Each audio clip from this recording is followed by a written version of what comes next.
Every year there's a lot of good Japanese music that I just don't get to talk about on this channel. Whether that's for time or because it's not really popular enough to make a whole video on it, I kinda just put it on the back burner and figure I'll get to it eventually. Well, eventually is now. Here's a run through of all the standout Japanese albums and songs that I really liked this year and I really wanted to talk about, but I just didn't get a chance to until now. Starting with Guidebook by Yuigot. Yuigot is one of the members of TASTA, the group I gave my album of the year to, and this was his debut solo album. It came out too late in the year to actually include in anything, but it's great, so it's here. TASTA's work is typically very rough and chaotic, but Yuigot instead delivers with a really slick and well-produced blend of J-pop and electronic music. At its core, this is a pop record, but it's not afraid to branch out and take a lot of different approaches. Everywhere, featuring Puni Puni Denki, shows off a very light and melodic brand of electropop, while Cloud Surf brings in Vocaloid producer Ioa for a much more active song. It's got loud drops, hard-hitting percussion, and Miku sounds like she's singing for her life. And then there's also Stage 3, Broken Radio by Seabreeze, which is Yuigo trying his hand at a kind of instrumental video game soundtrack song, and it's really good. It's a short and uplifting record that's definitely worth a shot, and would have easily been included in my best debuts video if it didn't come out while I was halfway through editing it. Another one that would have been in that video if I didn't listen to it the day after it was uploaded, Wisteria by CreativeDrugStore. They're a rap group consisting of MCs Bim, Indie, Jubi, and Vava, and while all of them have been around in Japanese rap for a long time, this is their first record as a collective, and they've put that experience to good use on a very cohesive and confident debut album. No member in this group ever feels like a step down from any of the others. They all come out swinging. Like on Taste Test, which sees everyone trade verses twice between a really good hook and a wild violin beat. The fun variety in beats continues on to Ceremony, which throws out some reverb-heavy synths to start the album in style, and 180, which is produced by member Vava, who does some really smooth trap. There's also Retire, which isn't quite as interesting as some of the others, but has an insanely good chorus that begs to be played at full volume. There's so much quality on this album that I initially was just going to talk about all the songs I put in my rotation, before realizing that would be 6 out of the 13 songs on this album. It's really good. From a rap group with Jubi as one of its members to a rap album with Jubi as one of its features, Sick Boy's Hollow. I did briefly bring this up as an honorable mention in my best albums of the year video, but I'm counting it as not talked about. This is mostly a rap record, but it's not afraid to take a lot from J-Rock in its production choices. It helps that their vocals are much improved from their previous music, which helps to pull off the stylistic shifts a lot more than they did on an album like Chaos Tape. The beginning and ending of this album are both pretty good, but by far the most fun stretch is the one in the middle, because Sick Boy and their producer KM are both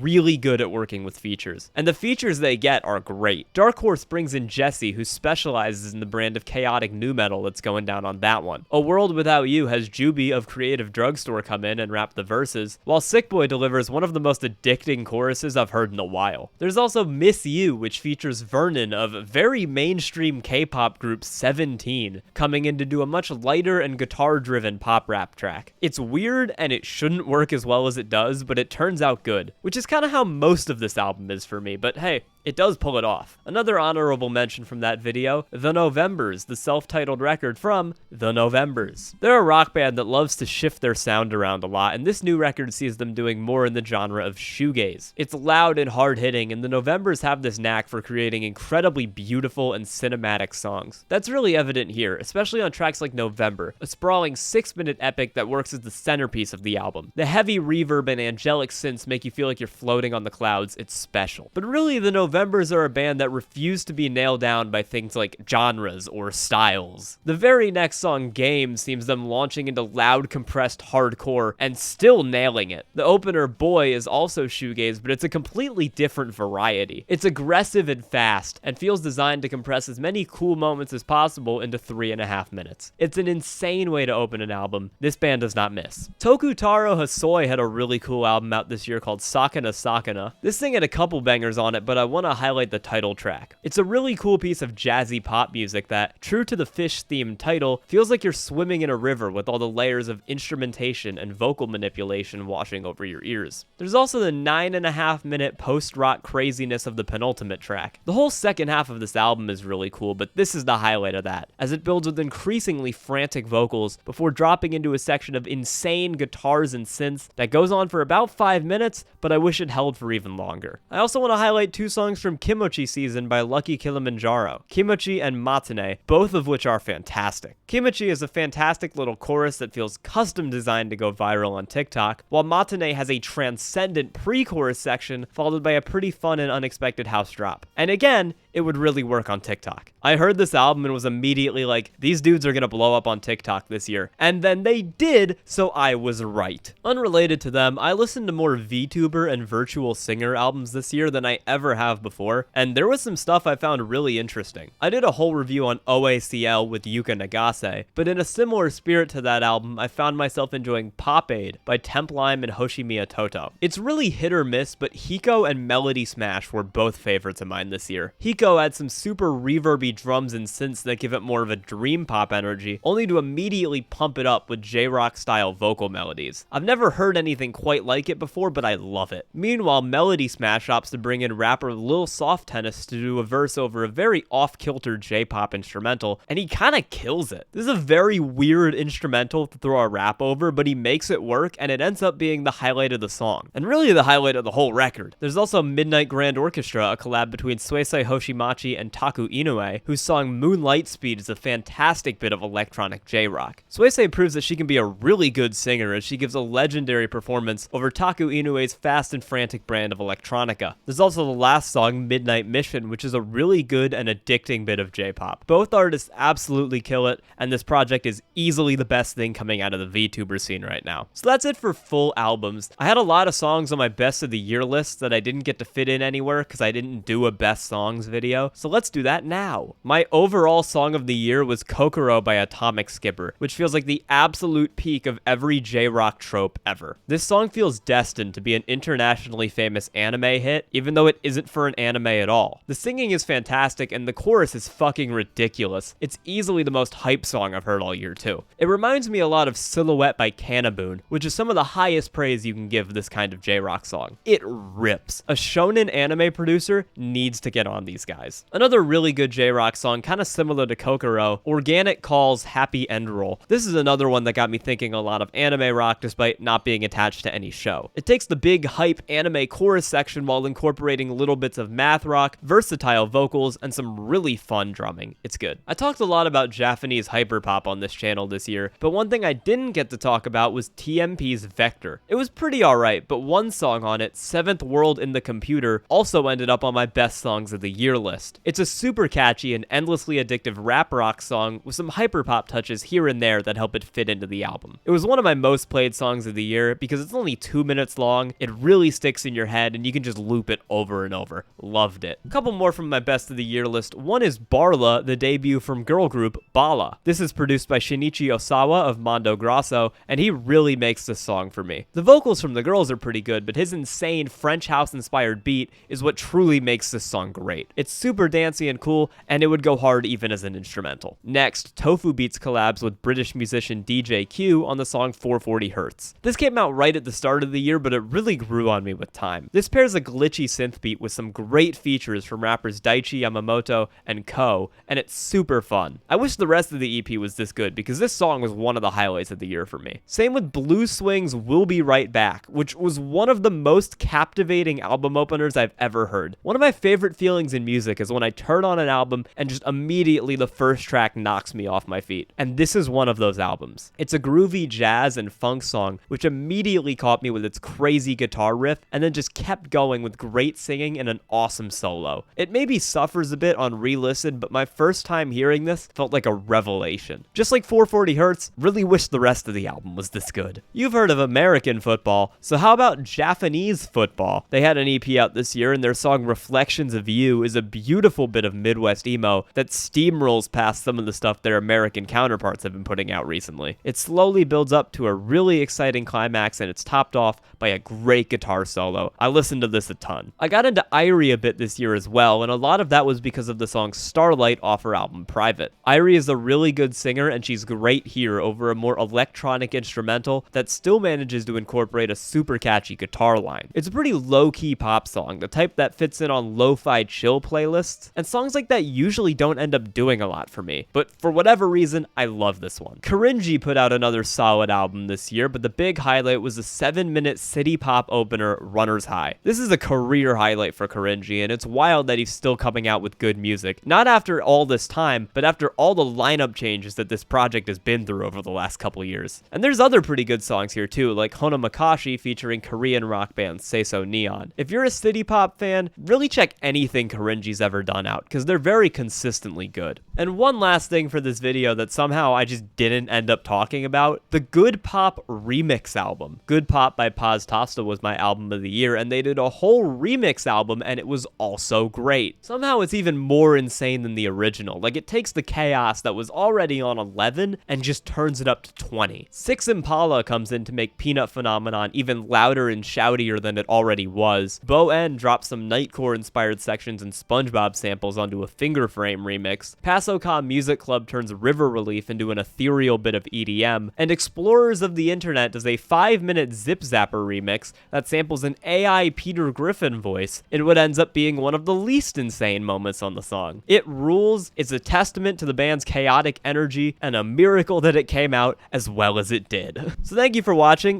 This is the end of my 2023 related videos. On to 2024. Thank you so much for everything this year. This channel has genuinely done way better than I expected it to, and it's been really fun to make these videos. I'm gonna keep trying my best for y'all in the new year to keep getting good videos out, and I'm hoping my class schedule will make it a little easier this semester. We'll see. Thank you so much again. Bye!